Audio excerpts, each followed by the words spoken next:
Inilah susunan kejadian yang dinubuatkan oleh firman tentang akhir zaman. Kita berada di titik yang paling kiri, yaitu masa kini. Setiap waktu, setiap saat, Yesus akan turun dari sorganya yang mulia untuk mengangkat orang-orang kudusnya. Gereja Perjanjian Baru akan menyongsong juru selamat dan Tuhannya di awan-awan. Tugas kita hanyalah waspada dan berjaga-jaga, karena kita tidak tahu kapan, saat, dan waktunya. Tak seorang pun tahu di atas muka bumi ini. Tapi kalau itu terjadi, jangan sampai kita ketinggalan, seperti yang diperingatkan oleh Tuhan. 2 orang berjalan di ladang, yang satu ditinggal, yang satu diangkat. Setelah bumi ini absen, tidak ada lagi gereja Perjanjian Baru, maka seluruh dunia akan jatuh ke bawah kaki Sang Antikristus. Pemerintahannya dibatasi 7 tahun saja. Kalau tidak, seluruh bumi pasti akan musnah dan punah.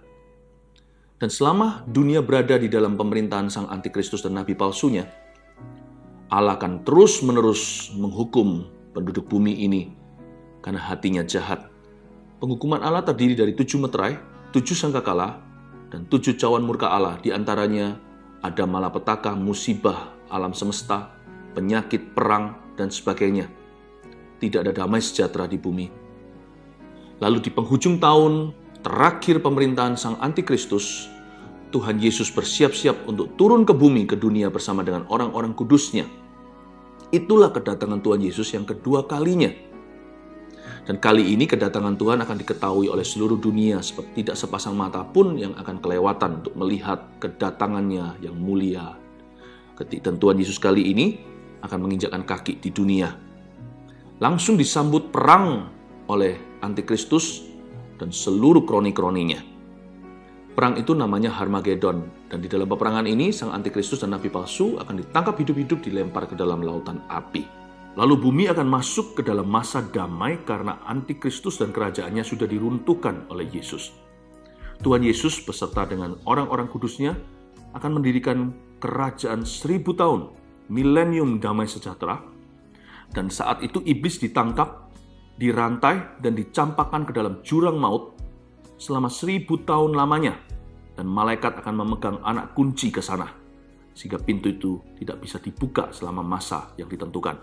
Karena absennya iblis, setan, dan roh-roh jahat, terjadi pemulihan alam semesta. Manusia yang lahir saat-saat itu, hidupnya akan lama sekali, hingga ratusan tahun, bahkan yang mati 100 tahun, akan dianggap kena kutuk.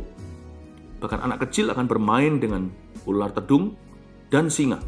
Akan terjadi dunia seperti zaman sebelum Adam dan Hawa jatuh ke dalam dosa. Di akhir pemerintahan 1000 tahun damai sejahtera, iblis akan sekali lagi dilepaskan atas seluruh dunia. Khususnya untuk populasi baru, mereka yang lahir di masa-masa 1000 tahun itu.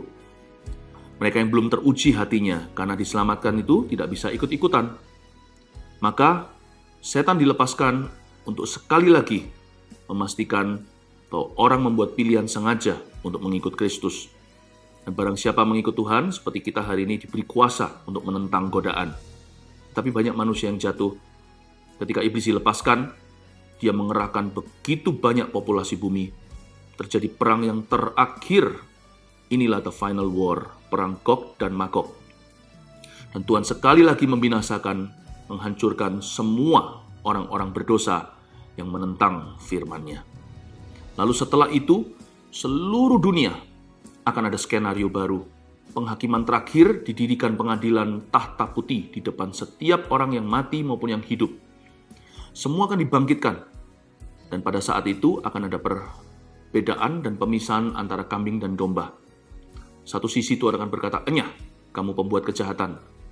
Ini berlaku untuk setiap manusia sejak Adam dan Hawa, di setiap zaman.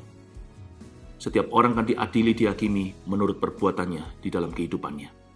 Lalu bagi orang-orang yang Tuhan usir dari hadiratnya itu, mereka dilempar kepada kematian kedua, yaitu lautan api, neraka yang kekal selama-lamanya.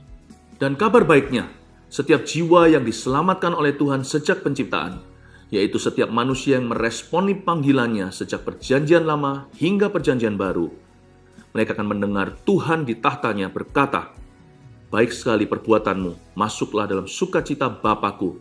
Itulah sorga yang mulia. Sorga di kitab Wahyu Definisinya begini, yakni langit dan bumi yang baru, sebuah tempat yang nyata, bahkan disebut sebagai Yerusalem baru pula. Itulah destiny atau tujuan akhir dari setiap orang percaya.